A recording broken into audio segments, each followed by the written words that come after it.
Tiba-tiba terdengar sebuah teriakan nyaring yang memecah suasana tenang di sekitar kolam. Dengan sigap, Jiwon segera memberitahu Ibu Seyun bahwa anak-anak lain berada di sebelah sana. Ibu Seyun terbelalak kaget, merasa heran sekaligus kagum. Bagaimana mungkin Jiwon tahu keberadaan mereka, padahal sejak tadi ia tidak melihat bayangan anak-anak itu sekalipun. Jiwon menjelaskan dengan tenang bahwa ia mengenali suara-suara mereka. Lebih tepatnya lagi, itu adalah suara khas Donggeon yang tak asing di telinganya. Tak jauh dari situ, terlihat semua anak tengah bermain air dengan penuh semangat. Tawa riang dan cipratan air mewarnai suasana, seolah dunia mereka hanya dipenuhi oleh keceriaan. Melihat pemandangan itu, Jiwon menghela napas panjang sambil menatap ke depan. Ia sempat dilanda kekhawatiran. Bagaimana jika ban pelampung anak-anak tiba-tiba terbawa arus dan menghilang begitu saja? Tiba-tiba Yeondu menunjuk ke arah kolam sambil berseru riang kepada ayahnya. Itu kakak Donggeun, Pah. Jiwon menanggapi dengan cepat. Ia menenangkan Yeondu agar tidak cemas, dan mengatakan bahwa ia akan menghentikan keusilan mereka. Ia juga tak lupa meminta Yeondu untuk memegang tangan Seyun erat-erat agar mereka tetap bersama dan tidak terpisah. Dengan rasa khawatir yang memuncak, Yeondu langsung menggenggam kedua tangan Seyun dengan kuat, seolah tidak ingin melepaskannya sedikitpun. Sementara itu, Donggeon masih terus berteriak, mengomel dan mengutuk teman-temannya agar segera berhenti mengganggunya. Namun mereka semua tetap saja tak mengindahkannya, malah semakin larut dalam keseruan, tertawa-tawa sambil menjahili Donggeun tanpa henti. Melihat itu, Jiwon akhirnya melangkah mendekati mereka dengan ekspresi serius namun penuh perhatian. Juyeon menoleh dan tampak terkejut. Ia tidak menyangka bahwa mereka bisa bertemu dengan Jiwon di tempat ini. Jiwon pun menyampaikan kekhawatirannya karena sejak tadi ia tidak menemukan keberadaan mereka. "Kenapa kalian semua ada di sini?" tanya Jiwon heran. Juyeon menjelaskan bahwa mereka memang sengaja diam di tempat tersebut karena kolam renang ini memiliki bentuk melingkar. Mereka berpikir jika tetap berada di satu titik, maka kemungkinan besar mereka akan bertemu Jiwon kembali. Mendengar penjelasan itu, Jiwon terdiam sejenak. Hatinya tersentuh oleh kepedulian mereka. Ia tidak menyangka bahwa mereka benar-benar menunggunya. Juyeon pun berkata sambil tersenyum bahwa mereka sudah berjanji akan bermain bersama. Jadi tentu saja mereka akan menunggu. Tak lama kemudian, Bum Jae dan Yerim mendekati Yeondu dan Seyun. Dengan ramah, Yerim bertanya apakah mereka bersenang-senang. Ia juga dengan senang hati menawarkan bantuan untuk memasangkan ban pelampung agar mereka bisa bermain dengan aman. Di saat yang sama, Juyeon mulai melangkah mendekati Yeondu. Sementara itu, Donggeun meratap kepada Jiwon agar segera diselamatkan dari gangguan teman-temannya. Jiwon menatapnya dan menanyakan kenapa dia diusili oleh mereka semua. Donggeun mengangkat bahu, lalu menjawab bahwa ia sendiri tidak tahu. Teman-temannya tiba-tiba saja menyerangnya tanpa sebab yang jelas. Bum Jae pun menimpali, meminta Jiwon agar tidak mendengarkan omongan Donggeun. Ia menjelaskan bahwa mereka sedang bermain lomba menahan napas, namun Donggeun terus-menerus melakukan kecurangan. "Kami sudah membiarkannya 2 kali, tapi untuk ketiga kalinya, kami tidak bisa memaafkannya lagi," katanya dengan nada kesal. Jiwon mengangkat alis, penasaran menanyakan trik curang apa yang dilakukan Donggeun kepada mereka. Juyeon menjawab dengan ekspresi jengkel bahwa Donggeun pikir mereka tidak bisa saling melihat di dalam air. Tapi kenyataannya ia melihat Donggeun tidak menyelam tepat waktu dan malah terus bernapas di atas permukaan air. Jiwon hanya bisa tersenyum mendengar penjelasan itu. Ia membayangkan betapa lucunya Donggeun yang selalu punya akal untuk menjahili teman-temannya. Namun Donggeun menoleh kepada Juyeon dan memintanya untuk diam. Lalu ia pun mengaku bahwa jika ia sedikit lebih cerdik lagi, pasti ia bisa menipu mereka semuanya. Juyeon hanya menatapnya dingin, dengan ekspresi yang meremehkan. Hal itu membuat Donggeun kesal bukan main. Melihat itu, Yeondu pun menghampiri Donggeun dan bertanya dengan lembut apakah Kak Donggeonnya baik-baik saja. Seketika, wajah Donggeun berubah total. Ia kembali ceria dan percaya diri, menyatakan bahwa dirinya baik-baik saja. Ia mengaku bahwa ia tidak bisa disakiti oleh siapapun. Ia lalu bertanya keberadaan ban pelampungnya. Jiwon kembali tersenyum melihat perubahan drastis Donggeun. Semua luka hati karena dijahili dan ditolak teman-temannya seolah langsung sembuh begitu melihat perhatian tulus dari Yeondu. Beberapa saat kemudian, Yeondu dan Seyun menaiki pelampung berbentuk bebek besar. Yeondu bersorak kegirangan, berteriak riang karena bisa menaiki pelampung bebek kesukaannya. Dari kejauhan, Donggeun berteriak agar mereka semua bergerak lebih cepat. Ia tampak tak sabar ingin segera menyusul mereka. Ibu Seyun mulai merasa cemas. Ia meminta semua orang untuk bergerak lebih cepat dan segera mengikuti anak-anak itu. Ia khawatir mereka akan kehilangan jejak mereka lagi jika tidak segera menyusul. Jiwon mengangguk setuju, lalu bertanya, "Ibu Seyun, apakah Anda bisa berenang?" Dengan senyum percaya diri, Ibu Seyun menatap Jiwon dan balik bertanya, "Kau pikir aku tidak bisa berenang?" Melihat sikap yakin Ibu Seyun, Jiwon bisa menebak bahwa beliau pasti cukup mahir dalam berenang, dan dugaannya terbukti benar. Lalu Ibu Seyun gantian bertanya, "Kalau begitu, apakah kamu pandai berenang, Jiwon?" Dengan raut sedikit malu, Jiwon menjawab, "Sebenarnya tidak. Gaya renang yang aku kuasai hanya gaya anjing yang mengapung. Jadi, jangan tertawa nanti, ya. Ibu Seyun tertawa geli mendengar pengakuan Jiwon yang jujur dan polos. Kemudian, dengan nada bercanda, ia berkata, kalau begitu, apa aku perlu meminjamkan ban pelampungku padamu? Jiwon menggeleng sambil tersenyum malu. Terima kasih, tapi tidak usah. Akhirnya, mereka berdua mulai berenang, menyusul anak-anak yang sudah lebih dulu meluncur ke depan, menyatu kembali dalam kebersamaan dan tawa penuh keceriaan. Tak lama kemudian, Donggeon tampak terkapar di lantai dengan wajah kelelahan setelah bermain air tanpa henti. Tubuhnya rebah, napasnya tersengal, dan keringat menetes di dahinya. Bahkan teman-teman lainnya pun sudah duduk berderet di sisi kolam, beristirahat sambil mengatur napas yang terengah-engah. Jiwon pun tersenyum lebar dan mengucapkan terima kasih kepada mereka semua, tulus dari lubuk hatinya, karena sudah mau meluangkan waktu bermain bersama Yeondu dan Seyun. Namun, Donggeun langsung menyela dengan nada riang, mengatakan bahwa mereka juga merasa sangat senang. Meski yang mereka lakukan hanya mendorong pelampung Yeondu dan Seyun mengelilingi kolam, tapi melihat dua anak kecil itu tertawa ceria membuat semua lelah mereka terbayar lunas. Tawa polos Yeondu dan Seyun adalah hiburan terbaik hari itu. Yeondu pun tidak ingin ketinggalan. Dengan suara lembut dan tatapan tulus, ia mengucapkan terima kasih kepada semua orang di sekitarnya. Melihat sikap sopan dan manis Yeondu, seketika rasa lelah yang mereka rasakan pun sirna, seolah terhempas oleh hembusan angin sejuk.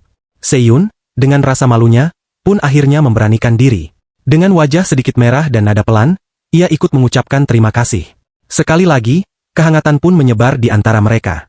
Melihat Seyun menunjukkan rasa terima kasih membuat suasana menjadi semakin menyenangkan dan akrab. Tak lama, Juyeon membuka suara dan bertanya, kalian gak lapar, nih? Belum sempat yang lain menjawab, Donggeun yang duduk di sampingnya langsung menyahut dengan ekspresi dramatis. Perutku udah menciut kayak balon kempes. Ucapan itu membuat semua tertawa. Seyun lalu menoleh ke arah Yeondu dan dengan lembut bertanya, Yeondu, kamu lapar juga nggak? Yeondu mengangguk pelan sambil memegangi perutnya. Iya, perutku keroncongan. Melihat keduanya yang kelaparan, Jiwon pun segera mengambil inisiatif. Ia berpikir bahwa Yeondu dan Seyun pasti butuh makan untuk mengembalikan energi mereka. Ayo kita cari jajanan dulu, kata Jiwon, meski ia sendiri masih bingung arah menuju tempat makan. Mendengar hal itu, Yerim langsung mengambil alih. Dengan semangat tinggi, ia berkata, ikutin aku aja. Aku tahu tempat makan paling legendaris di Ocean World. Dijamin gak nyesel. Tanpa ragu, mereka pun mengikuti langkah cepat Yerim menuju pusat kuliner yang ada di dalam area taman bermain air tersebut. Sesampainya di sana, mereka disambut oleh berbagai aroma menggoda yang berasal dari kios-kios makanan yang berjejer rapi. Aneka makanan menggugah selera terpampang di etalase. Sosis panggang, churros manis, kentang goreng, dan banyak lagi. Yeondu menunjuk salah satu makanan yang terlihat besar dan bertanya kepada Jiwon, Papa, itu sosis, ya? Jiwon tertawa kecil, lalu balik bertanya, menurut kamu, bentuknya mirip sosis enggak? Yeondu mengangguk ragu, mirip sih, tapi kok gede banget, ya? Aku nggak tahu gimana makannya. Dengan sigap, Jiwon mengambil garpu dan memotong sosis besar itu menjadi bagian-bagian kecil. Ia menusuk potongan itu dengan garpu, meniupnya perlahan agar tidak panas, lalu menyuapkannya ke mulut Yeondu. Yeondu mengunyah perlahan, lalu wajahnya langsung berubah cerah. Makanan itu terasa lezat sekali di lidahnya, dan ia pun tampak begitu bahagia. Sementara itu, Jiwon mencoba makanan lain yang tersedia, namun ia sendiri sempat bingung dengan rasa dan bentuk makanan yang baru ia cicipi. Tiba-tiba, ia melihat Yeondu kembali menatap sosisnya dengan wajah cemberut kecil. Menebak maksudnya, Jiwon langsung menyuapkan lagi potongan sosis ke mulut putrinya. Yeondu tersenyum manis, lalu berkata penuh semangat, enak banget, Papa. Enak pol. Jiwon tertawa puas, lalu menjelaskan, yang ini namanya churros, makanan khas Spanyol. Yeondu tampak bingung dengan nama aneh itu dan mengernyitkan dahi. Jiwon kemudian bertanya sambil tersenyum, kalau dibandingkan, lebih enak mana? Sosis atau churros? Yeondu berpikir sejenak, lalu menunjuk churros dengan yakin. Benarkah? Jiwon terkejut. Wah, ternyata churros bisa mengalahkan sosis dengan mudah. Ya? Yerim ikut tertawa, tuh, kan? Aku udah bilang dari awal, restoran ini paling mantap. Setelah makan, mereka berjalan menuju area kolam ombak yang terlihat menyenangkan. Suara riuh ombak buatan dan tawa pengunjung terdengar dari kejauhan. Juyeon mengangguk membenarkan arah mereka, namun Yerim buru-buru menegur Jiwon, cepetan, kalau kita telat, kita nggak bisa masuk. Jiwon heran, kenapa nggak bisa masuk? Yerim menjelaskan bahwa kolam ombak memiliki batasan jumlah pengunjung demi keamanan, karena jika terlalu ramai, bisa berbahaya. Jiwon pun menoleh dan memperhatikan penjaga kolam yang sedang menghitung pengunjung satu persatu. Barulah ia mengerti, dan ia merasa mereka harus cepat sebelum giliran masuk ditutup. Dengan cepat, Jiwon menoleh ke Yeondu dan bertanya, Yeondu, kamu mau ke kolam ombak enggak? Yeondu mengangguk mantap, mau. Soalnya papa juga ikut. Jiwon tersenyum hangat, lalu menggenggam tangan kecil Yeondu dengan lembut. Ayo, pegang tangan papa erat-erat, ya. Yeondu pun menggenggam tangan papanya dengan kuat, merasa aman, tenang, dan sangat bahagia karena bisa menikmati hari seru bersama orang yang paling ia sayangi. Saat Yeondu dan yang lainnya sudah berada di dalam kolam renang buatan, suara petugas terdengar nyaring dan jelas, mengumumkan bahwa kolam ombak akan segera dimulai dalam beberapa saat lagi. Petugas tersebut juga meminta semua pengunjung untuk memeriksa kembali ikatan pengaman pada jaket pelampung yang mereka kenakan, demi keselamatan bersama. Selain itu, pengunjung diingatkan dengan tegas agar tidak melewati garis kuning yang menjadi batas aman kolam. Para pengunjung pun disilakan untuk berbaring mengapung dengan tenang dan nyaman di permukaan air yang masih tenang sebelum ombak datang. Tak lama kemudian, Jiwon mulai memeriksa ikatan pengaman pelampung milik Yeondu, yang ternyata sudah terpasang sangat erat dan kuat di tubuhnya. Saat Jiwon tengah memeriksa pelampung Yeondu, tiba-tiba terdengar suara yang bertanya dengan rasa ingin tahu mengenai apa maksud dari posisi berbaring mengapung di air. Suara itu ternyata berasal dari Bum Jae yang dengan polosnya bertanya kepada Donggeon, sehingga Donggeon pun langsung mencontohkan secara langsung bagaimana cara berbaring mengapung di permukaan air. Meskipun awalnya Bum Jae tidak sepenuhnya percaya dengan penjelasan Donggeon, ia tetap mengikuti arahan tersebut dengan sedikit ragu-ragu. Kemudian, Jiwon mulai berbaring terapung di atas air dan menoleh ke arah Yeondu sambil tersenyum, meminta putrinya untuk meniru cara berbaring seperti yang ia lakukan. Tentu saja, Yeondu menuruti permintaan papahnya tanpa ragu karena ia percaya kepada Jiwon sepenuhnya. Dengan hanya satu kali percobaan, Yeondu langsung berhasil melakukan posisi berbaring terapung di permukaan air dengan baik dan seimbang. Tak lama kemudian, suara petugas kembali terdengar keras dan menggema di area kolam, menyatakan bahwa ombak akan segera dimulai.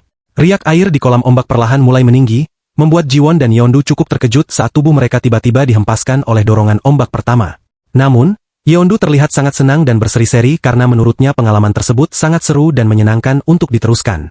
Sementara itu, Jiwon mulai merasa ada yang aneh, dan saat itulah para petugas kembali mengingatkan dengan serius agar semua pengunjung tetap berhati-hati karena ombak selanjutnya akan jauh lebih besar. Sebelum Jiwon sempat menyelesaikan pikirannya, suara petugas kembali terdengar melalui pengeras suara, menyatakan bahwa para pengunjung diharapkan menikmati ombak pertama yang akan segera diluncurkan.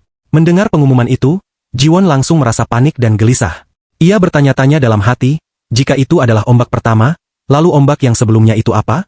Sambil menengadah ke arah atas, Yeondu mulai memanggil ayahnya dengan suara gemetar dan penuh ketakutan. Yeondu melihat dengan jelas ombak raksasa yang sangat besar sedang menggulung dan bergerak cepat ke arah mereka semua. Dan akhirnya, ombak besar itu pun menghantam kolam, menyapu semua yang ada di depannya, termasuk Jiwon dan Yeondu. Setelah ombak reda, Jiwon segera menoleh ke arah putrinya dan bertanya dengan cemas bagaimana keadaannya. Dengan napas yang tersengal dan tubuh yang masih gemetar, Yeondu menjawab bahwa dirinya baik-baik saja dan tidak mengalami luka apapun. Yeondu pun balik bertanya kepada Jiwon apakah papahnya juga dalam keadaan baik dan tidak terluka. Tentu saja Jiwon menjawab bahwa dirinya tidak apa-apa, namun ia merasa bingung melihat ekspresi Yeondu, lalu bertanya apakah hidung Yeondu kemasukan air. Tiba-tiba, riak air di permukaan kolam mulai muncul kembali, menandakan bahwa gelombang berikutnya akan datang. Melihat riak air tersebut, Jiwon langsung mengerti bahwa ini adalah pertanda ombak baru akan segera melanda.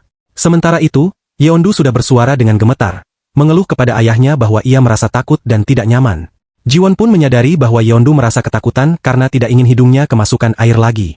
Ia menutup mulutnya dan mulai berpikir keras, mencoba mencari cara terbaik agar Yeondu bisa tetap menikmati permainan ini tanpa merasa cemas atau tidak nyaman.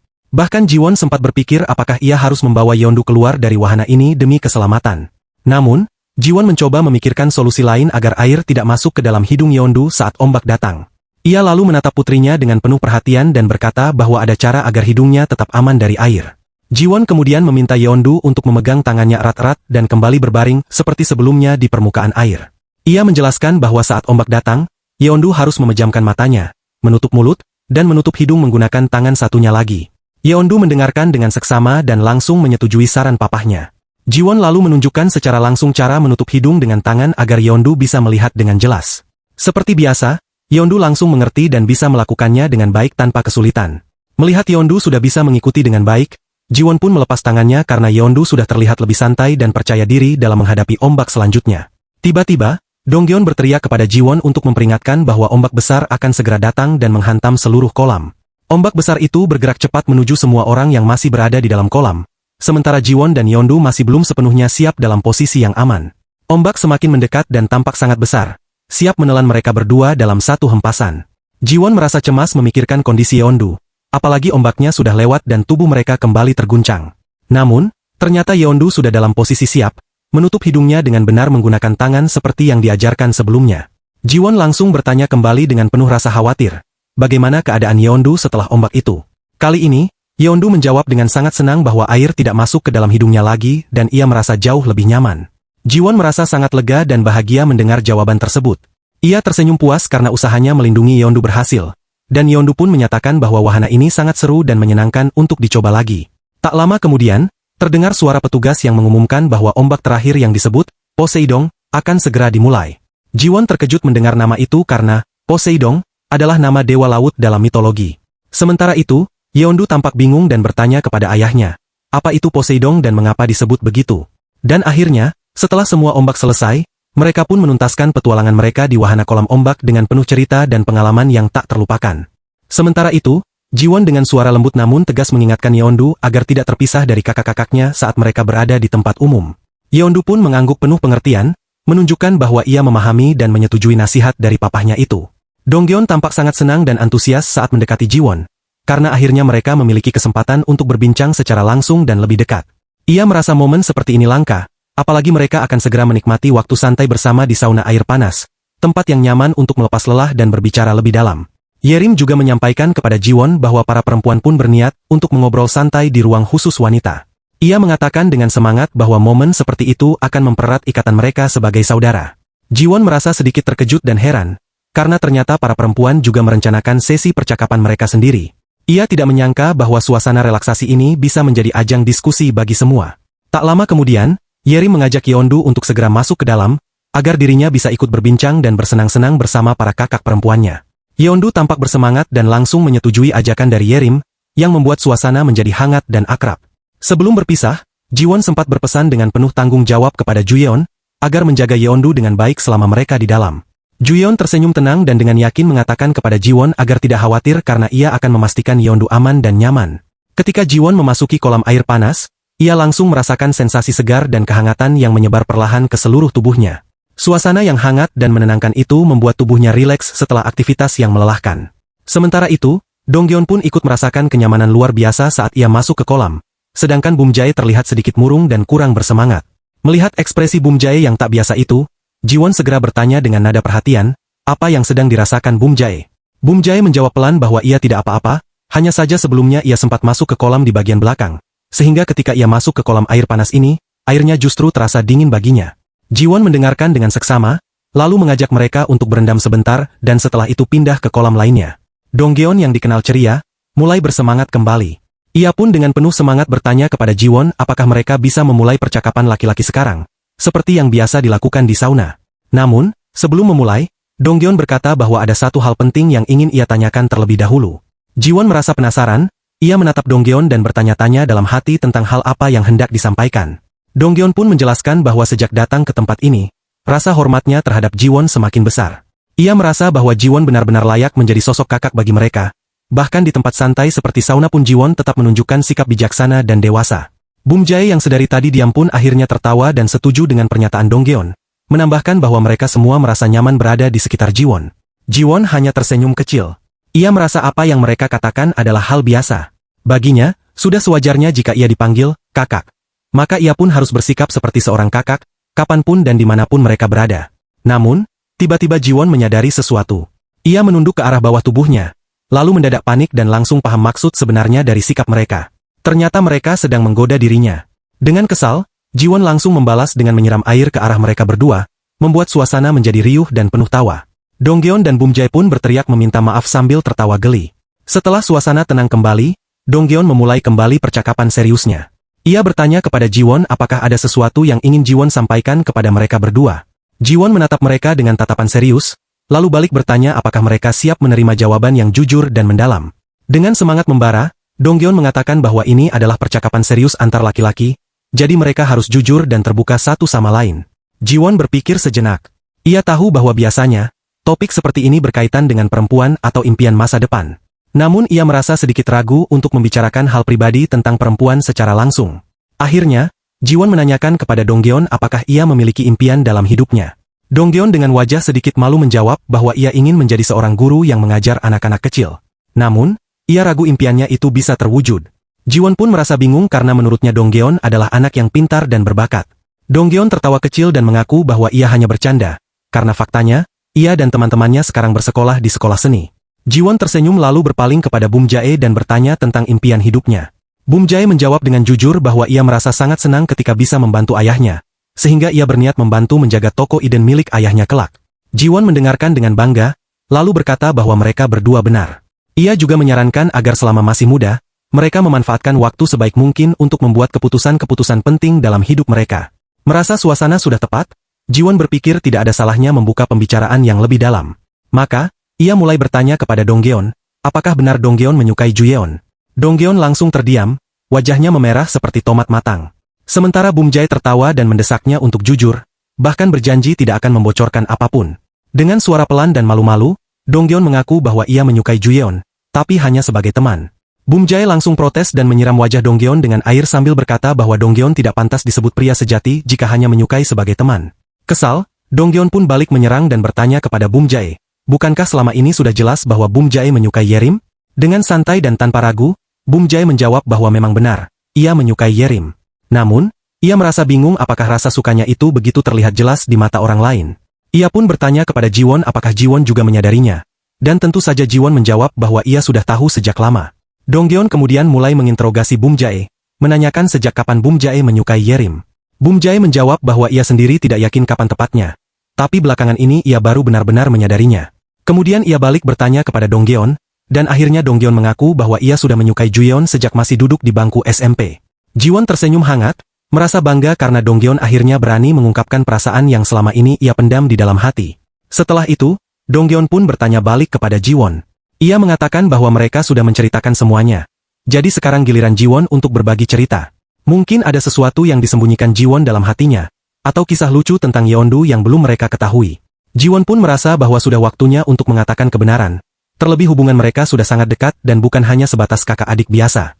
Dengan hati-hati, Jiwon memanggil nama Donggeon dan Bum Jae, lalu dengan suara pelan namun jelas, ia mengungkapkan bahwa dirinya sebenarnya bukan ayah kandung Yeondu.